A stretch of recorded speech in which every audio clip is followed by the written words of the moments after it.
ಈ ಇರಾನ್ ಮತ್ತು America Israel ನಡುವಿನ ಯುದ್ಧದಿಂದಾಗಿ ಹೋಟೆಲ್ ಉದ್ಯಮವೇ ನೆಲಕಚ್ಚಿ ಹೋಗಿದೆ.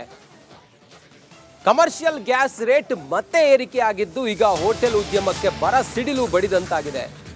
ಹೋಟೆಲ್ ಮಾಲೀಕರಿಗೆ ಕೇಂದ್ರ ಸರ್ಕಾರ ಬಿಗ್ ಶಾಕಿಂಗ್ ನ್ಯೂಸ್ ಅನ್ನ ನೀಡಿದೆ. ಸರ್ಕಾರದ ಬಿಗ್ ಶಾಕ್ ಇದು.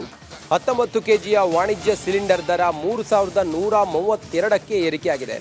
ಹೋಟೆಲ್ ದರ ಏರಿಕೆಗೆ ಹೋಟೆಲ್ ಮಾಲೀಕರು ನಿರ್ಧಾರ ಮಾಡಿದ್ದಾರೆ. ಇನ್ನು ರಿಪಬ್ಲಿಕ್ ಕನ್ನಡದಲ್ಲಿ PC ರಾವ್ ಮಾತಾಡಿದ್ದಾರೆ. ಬನ್ನಿ ನೋಡೋಣ ಏನು ಹೇಳಿದ್ದಾರೆ, ಕೇಳೋಣ. 19 ಕೆಜಿ ಕಮರ್ಷಿಯಲ್ ಸಿಲಿಂಡರ್ ದರ ಮತ್ತೆ ಏರಿಕೆ ಕಂಡಿದೆ. ಸರಿಸುಮಾರು 990 ರೂಪಾಯಿ ಏರಿಕೆ ಕಂಡಿರುವಂಥದ್ದು. ಈ ಬಗ್ಗೆ ಮಾತನಾಡೋದು ನಮ್ಮ ಜೊತೆ ಬೆಂಗಳೂರು ಹೋಟೆಲ್ ಸಂಘದ ಗೌರವಾಧ್ಯಕ್ಷರಾಗಿರುವಂತಹ PC ರಾವ್ ಇದ್ದಾರೆ. ಅವ್ರನ್ನ ಮಾತನಾಡ್ಸ್ಕೊಂಡು ಹೋಗ್ತೀನಿ. ಸರ್, ಈಗ ಏಕಾಏಕಿ ಏರಿಕೆ ಆಗಿರೋದು, ಇದರ ಆಫ್ಟರ್ ಎಫೆಕ್ಟ್ ಏನಾಗ್ಬೋದು, ಎಷ್ಟು ಏರಿಕೆ ಆಗಿದೆ ಅಂತ? ಚುನಾವಣೆ ಮುಗಿಯುತ್ತಿದ್ದಂಗೆ ಇತಿಹಾಸದಲ್ಲೇ ಭಾಳ ಹೆಚ್ಚಿನ ದರ ಏರಿಕೆ ಮಾಡಿದ್ದಾರೆ. ನಮ್ಮ ಕಮರ್ಷಿಯಲ್ ಗ್ಯಾಸ್ಗೆ 990 ರೂಪಾಯಿ. ಇದು ಭಾಳ ಆಶ್ಚರ್ಯಕರವಾಗಿದೆ ಮತ್ತು ನಮಗೆ ದೊಡ್ಡ ಆಘಾತ ತಂದಿದೆ ನಮ್ಮ ಉದ್ಯಮಕ್ಕೆ. ಖಂಡಿತ ಇದರಿಂದ ಜನಸಾಮಾನ್ಯರಿಗೂ ಭಾಳ ಹೊಡೆತ ಆಗ್ತದೆ, ನಮ್ಮ ಗ್ರಾಹಕರಿಗೆ ಹೊಡೆತ ಆಗ್ತದೆ.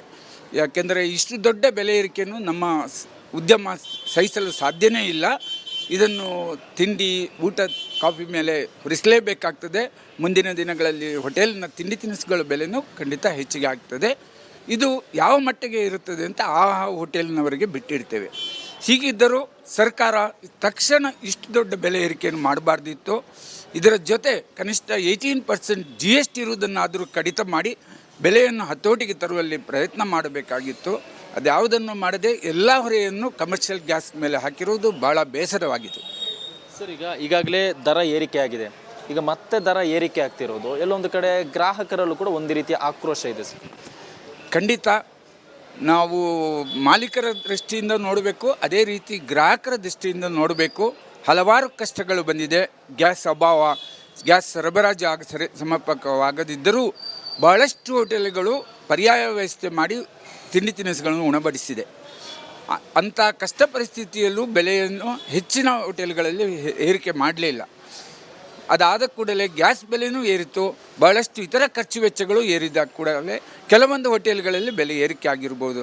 ಆದರೆ ಈ ಬಹುದೊಡ್ಡ ಏರಿಕೆಯನ್ನು ಯಾವ ಹೋಟೆಲ್ ಮಾಲೀಕರು ಸಹಿಸಲಿಕ್ಕೆ ಸಾಧ್ಯವಿಲ್ಲ. ಅದರಲ್ಲೂ ವಿಶೇಷವಾಗಿ ಸಣ್ಣ ಮತ್ತು ಮಧ್ಯಮ ಹೋಟೆಲ್ಗಳಿಗೆ ಇದು ಬಹುದೊಡ್ಡ ಹೊರೆ ಆಗ್ತದೆ. ಈಗಾಗಲೇ ಬೆಂಗಳೂರು ನಗರದಲ್ಲಿ ಬಹಳ ಶುಚಿರುಚಿಯಾದ ತಿಂಡಿ, ವಿಧ ವಿಧವಾದ ತಿಂಡಿ ಗ್ರಾಹಕರಿಗೆ ಮೆಚ್ಚುವ ಬೆಲೆಯಲ್ಲಿ ಸಿಗ್ತದೆ, ಅವರಿಗೆ ಎಟಕುವ ಬೆಲೆಯಲ್ಲಿ ಸಿಗುತ್ತದೆ ಎನ್ನುವ ಪ್ರಶಂಸೆ ನಮಗಿದೆ. ಇದನ್ನು ಉಳಿಸಿಕೊಳ್ಳುವಂಥ ರೀತಿಯಲ್ಲಿ ಸ್ವಲ್ಪ ಮಟ್ಟಿನ ಬೆಲೆಯನ್ನು ಖಂಡಿತ ಏರಿಕೆ ಮಾಡಲೇಬೇಕು. ಮಧ್ಯಮ ಹಾಗೂ ಸಣ್ಣ ಹೋಟೆಲ್ ಉಳಿಬೇಕಾದರೆ ಬೆಲೆ ಏರಿಕೆ ಮಾಡಲೇಬೇಕಾಗ್ತದೆ. ಅವರವರು ಹಂತ ಹಂತವಾಗಿ ಬೆಲೆ ಏರಿಸ್ತಾರೆ. ಸರ್, ಯುದ್ಧಕ್ಕೆ ಮುಂಚಿತವಾಗಿ ಫೆಬ್ರವರಿ 28ರಂದು ಎಷ್ಟಿತ್ತು ದರ, ಈಗ ಎಷ್ಟಾಗಿದೆ ಅಂತ? ಯುದ್ಧಕ್ಕೆ ಮುಂಚಿತವಾಗಿ 2,100 ರೂಪಾಯಿ ಇತ್ತು, 144 ರೂಪಾಯಿ ಇತ್ತು. ಇವತ್ತು ಅದು 3,152 ರೂಪಾಯಿ ಬಂದು ನಿಂತಿದೆ. ಸಾಧಾರಣ 1,200 ರೂಪಾಯಿಯಷ್ಟು ಗ್ಯಾಸ್ ಬೆಲೆ ಹಂತ ಹಂತವಾಗಿ ಏರಿಕೆ ಆಗಿದೆ. ಇದಲ್ಲದೆ ನಮಗೆ ಡಿಸ್ಕೌಂಟ್ ಫೆಸಿಲಿಟಿನೂ ಇತ್ತು, ಸರಬರಾಜು ಸಮರ್ಪಕವಾಗಿ ಆಗ್ತಾಯಿತ್ತು.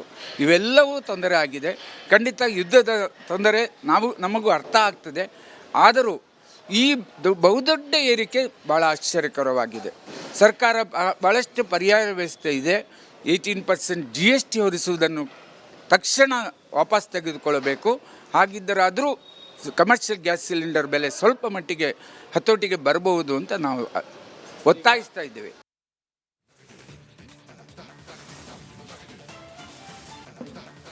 ಈ ಇರಾನ್ ಮತ್ತು ಅಮೆರಿಕ ಇಸ್ರೇಲ್ ನಡುವಿನ ಯುದ್ಧದಿಂದಾಗಿ ಹೋಟೆಲ್ ಉದ್ಯಮವೇ ನೆಲಕಚ್ಚಿ ಹೋಗಿದೆ.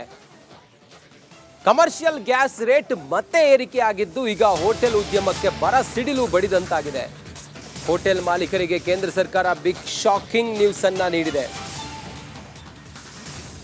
ಸರ್ಕಾರದ ಬಿಗ್ ಶಾಕ್ ಇದು. 19 ಕೆಜಿಯ ವಾಣಿಜ್ಯ ಸಿಲಿಂಡರ್ ದರ 3,132ಕ್ಕೆ ಏರಿಕೆಯಾಗಿದೆ. ಹೋಟೆಲ್ ದರ ಏರಿಕೆಗೆ ಹೋಟೆಲ್ ಮಾಲೀಕರು ನಿರ್ಧಾರ ಮಾಡಿದ್ದಾರೆ. ಇನ್ನು ರಿಪಬ್ಲಿಕ್ ಕನ್ನಡದಲ್ಲಿ PC ರಾವ್ ಮಾತಾಡಿದ್ದಾರೆ. ಬನ್ನಿ ನೋಡೋಣ ಏನು ಹೇಳಿದ್ದಾರೆ, ಕೇಳೋಣ. 19 kg ಕಮರ್ಷಿಯಲ್ ಸಿಲಿಂಡರ್ ದರ ಮತ್ತೆ ಏರಿಕೆ ಕಂಡಿದೆ. ಸರಿಸುಮಾರು 990 ರೂಪಾಯಿ ಏರಿಕೆ ಕಂಡಿರುವಂಥದ್ದು. ಈ ಬಗ್ಗೆ ಮಾತನಾಡೋದಕ್ಕೆ ನಮ್ಮ ಜೊತೆ ಬೆಂಗಳೂರು ಹೋಟೆಲ್ ಸಂಘದ ಗೌರವಾಧ್ಯಕ್ಷರಾಗಿರುವಂತಹ ಪಿ ಸಿ ರಾವ್ ಇದ್ದಾರೆ. ಅವ್ರನ್ನ ಮಾತನಾಡ್ಸ್ಕೊಂಡು ಹೋಗ್ತೀನಿ. ಸರ್, ಈಗ ಏಕಾಏಕಿ ಏರಿಕೆ ಆಗಿರೋದು, ಇದರ ಆಫ್ಟರ್ ಎಫೆಕ್ಟ್ ಏನಾಗ್ಬೋದು, ಎಷ್ಟು ಏರಿಕೆ ಆಗಿದೆ ಅಂತ? ಚುನಾವಣೆ ಮುಗಿಯುತ್ತಿದ್ದಂಗೆ ಇತಿಹಾಸದಲ್ಲೇ ಭಾಳ ಹೆಚ್ಚಿನ ದರ ಏರಿಕೆ ಮಾಡಿದ್ದಾರೆ. ನಮ್ಮ ಕಮರ್ಷಿಯಲ್ ಗ್ಯಾಸ್ಗೆ 990 ರೂಪಾಯಿ. ಇದು ಭಾಳ ಆಶ್ಚರ್ಯಕರವಾಗಿದೆ ಮತ್ತು ನಮಗೆ ದೊಡ್ಡ ಆಘಾತ ತಂದಿದೆ ನಮ್ಮ ಉದ್ಯಮಕ್ಕೆ. ಖಂಡಿತ ಇದರಿಂದ ಜನಸಾಮಾನ್ಯರಿಗೂ ಭಾಳ ಹೊಡೆತ ಆಗ್ತದೆ, ನಮ್ಮ ಗ್ರಾಹಕರಿಗೆ ಹೊಡೆತ ಆಗ್ತದೆ. ಯಾಕೆಂದರೆ ಇಷ್ಟು ದೊಡ್ಡ ಬೆಲೆ ಏರಿಕೆಯನ್ನು ನಮ್ಮ ಉದ್ಯಮ ಸಹಿಸಲು ಸಾಧ್ಯನೇ ಇಲ್ಲ. ಇದನ್ನು ತಿಂಡಿ, ಊಟ, ಕಾಫಿ ಮೇಲೆ ಹೊರಿಸಲೇಬೇಕಾಗ್ತದೆ. ಮುಂದಿನ ದಿನಗಳಲ್ಲಿ ಹೋಟೆಲ್ನ ತಿಂಡಿ ತಿನಿಸುಗಳ ಬೆಲೆನೂ ಖಂಡಿತ ಹೆಚ್ಚಿಗೆ ಆಗ್ತದೆ. ಇದು ಯಾವ ಮಟ್ಟಿಗೆ ಇರುತ್ತದೆ ಅಂತ ಆ ಹೋಟೆಲ್ನವರಿಗೆ ಬಿಟ್ಟಿರ್ತೇವೆ. ಹೀಗಿದ್ದರೂ ಸರ್ಕಾರ ತಕ್ಷಣ ಇಷ್ಟು ದೊಡ್ಡ ಬೆಲೆ ಏರಿಕೆಯನ್ನು ಮಾಡಬಾರ್ದಿತ್ತು. ಇದರ ಜೊತೆ ಕನಿಷ್ಠ 18% GST ಇರುವುದನ್ನಾದರೂ ಕಡಿತ ಮಾಡಿ ಬೆಲೆಯನ್ನು ಹತೋಟಿಗೆ ತರುವಲ್ಲಿ ಪ್ರಯತ್ನ ಮಾಡಬೇಕಾಗಿತ್ತು. ಅದ್ಯಾವುದನ್ನು ಮಾಡದೆ ಎಲ್ಲ ಹೊರೆಯನ್ನು ಕಮರ್ಷಿಯಲ್ ಗ್ಯಾಸ್ ಮೇಲೆ ಹಾಕಿರುವುದು ಭಾಳ ಬೇಸರವಾಗಿದೆ. ಸರ್, ಈಗಾಗಲೇ ದರ ಏರಿಕೆ ಆಗಿದೆ. ಈಗ ಮತ್ತೆ ದರ ಏರಿಕೆ ಆಗ್ತಿರೋದು ಎಲ್ಲೊಂದು ಕಡೆ ಗ್ರಾಹಕರಲ್ಲೂ ಕೂಡ ಒಂದು ರೀತಿಯ ಆಕ್ರೋಶ ಇದೆ ಸರ್. ಖಂಡಿತ ನಾವು ಮಾಲೀಕರ ದೃಷ್ಟಿಯಿಂದ ನೋಡಬೇಕು, ಅದೇ ರೀತಿ ಗ್ರಾಹಕರ ದೃಷ್ಟಿಯಿಂದ ನೋಡಬೇಕು. ಹಲವಾರು ಕಷ್ಟಗಳು ಬಂದಿದೆ. ಗ್ಯಾಸ್ ಅಭಾವ, ಗ್ಯಾಸ್ ಸರಬರಾಜು ಸಮರ್ಪಕವಾಗದಿದ್ದರೂ ಬಹಳಷ್ಟು ಹೋಟೆಲ್ಗಳು ಪರ್ಯಾಯ ವ್ಯವಸ್ಥೆ ಮಾಡಿ ತಿಂಡಿ ತಿನಿಸುಗಳನ್ನು ಉಣಬಡಿಸಿದೆ. ಅಂಥ ಕಷ್ಟ ಪರಿಸ್ಥಿತಿಯಲ್ಲೂ ಬೆಲೆಯನ್ನು ಹೆಚ್ಚಿನ ಹೋಟೆಲ್ಗಳಲ್ಲಿ ಏರಿಕೆ ಮಾಡಲಿಲ್ಲ. ಅದಾದ ಕೂಡಲೇ ಗ್ಯಾಸ್ ಬೆಲೆನೂ ಏರಿತು. ಬಹಳಷ್ಟು ಇತರ ಖರ್ಚು ವೆಚ್ಚಗಳು ಏರಿದ ಕೂಡಲೇ ಕೆಲವೊಂದು ಹೋಟೆಲ್ಗಳಲ್ಲಿ ಬೆಲೆ ಏರಿಕೆ ಆಗಿರ್ಬೋದು. ಆದರೆ ಈ ಬಹುದೊಡ್ಡ ಏರಿಕೆಯನ್ನು ಯಾವ ಹೋಟೆಲ್ ಮಾಲೀಕರು ಸಹಿಸಲಿಕ್ಕೆ ಸಾಧ್ಯವಿಲ್ಲ. ಅದರಲ್ಲೂ ವಿಶೇಷವಾಗಿ ಸಣ್ಣ ಮತ್ತು ಮಧ್ಯಮ ಹೋಟೆಲ್ಗಳಿಗೆ ಇದು ಬಹುದೊಡ್ಡ ಹೊರೆ ಆಗ್ತದೆ. ಈಗಾಗಲೇ ಬೆಂಗಳೂರು ನಗರದಲ್ಲಿ ಬಹಳ ಶುಚಿರುಚಿಯಾದ ತಿಂಡಿ, ವಿಧ ವಿಧವಾದ ತಿಂಡಿ ಗ್ರಾಹಕರಿಗೆ ಮೆಚ್ಚುವ ಬೆಲೆಯಲ್ಲಿ ಸಿಗ್ತದೆ, ಅವರಿಗೆ ಎಟಕುವ ಬೆಲೆಯಲ್ಲಿ ಸಿಗುತ್ತದೆ ಎನ್ನುವ ಪ್ರಶಂಸೆ ನಮಗಿದೆ. ಇದನ್ನು ಉಳಿಸಿಕೊಳ್ಳುವಂಥ ರೀತಿಯಲ್ಲಿ ಸ್ವಲ್ಪ ಮಟ್ಟಿನ ಬೆಲೆಯನ್ನು ಖಂಡಿತ ಏರಿಕೆ ಮಾಡಲೇಬೇಕು.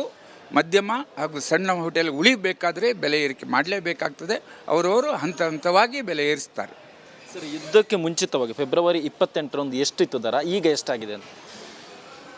ಯುದ್ಧಕ್ಕೆ ಮುಂಚಿತವಾಗಿ 2100 ರೂಪಾಯಿ ಇತ್ತು, 144 ರೂಪಾಯಿ ಇತ್ತು. ಇವತ್ತು ಅದು 3152 ರೂಪಾಯಿ ಬಂದು ನಿಂತಿದೆ. ಸಾಧಾರಣ 1200 ರೂಪಾಯಿಯಷ್ಟು ಗ್ಯಾಸ್ ಬೆಲೆ ಹಂತ ಹಂತವಾಗಿ ಏರಿಕೆ ಆಗಿದೆ. ಇದಲ್ಲದೆ ನಮಗೆ ಡಿಸ್ಕೌಂಟ್ ಫೆಸಿಲಿಟಿನೂ ಇತ್ತು, ಸರಬರಾಜು ಸಮರ್ಪಕವಾಗಿ ಆಗ್ತಾಯಿತ್ತು. ಇವೆಲ್ಲವೂ ತೊಂದರೆ ಆಗಿದೆ. ಖಂಡಿತ ಯುದ್ಧದ ತೊಂದರೆ ನಮಗೂ ಅರ್ಥ ಆಗ್ತದೆ. ಆದರೂ ಈ ಬಹುದೊಡ್ಡ ಏರಿಕೆ ಭಾಳ ಆಶ್ಚರ್ಯಕರವಾಗಿದೆ. ಸರ್ಕಾರ ಭಾಳಷ್ಟು ಪರ್ಯಾಯ ವ್ಯವಸ್ಥೆ ಇದೆ. 18% GST ಹೊರಿಸುವುದನ್ನು ತಕ್ಷಣ ವಾಪಸ್ ತೆಗೆದುಕೊಳ್ಳಬೇಕು. ಹಾಗಿದ್ದರಾದರೂ ಕಮರ್ಷಿಯಲ್ ಗ್ಯಾಸ್ ಸಿಲಿಂಡರ್ ಬೆಲೆ ಸ್ವಲ್ಪ ಮಟ್ಟಿಗೆ ಹತೋಟಿಗೆ ಬರಬಹುದು ಅಂತ ನಾವು ಒತ್ತಾಯಿಸ್ತಾ ಇದ್ದೇವೆ.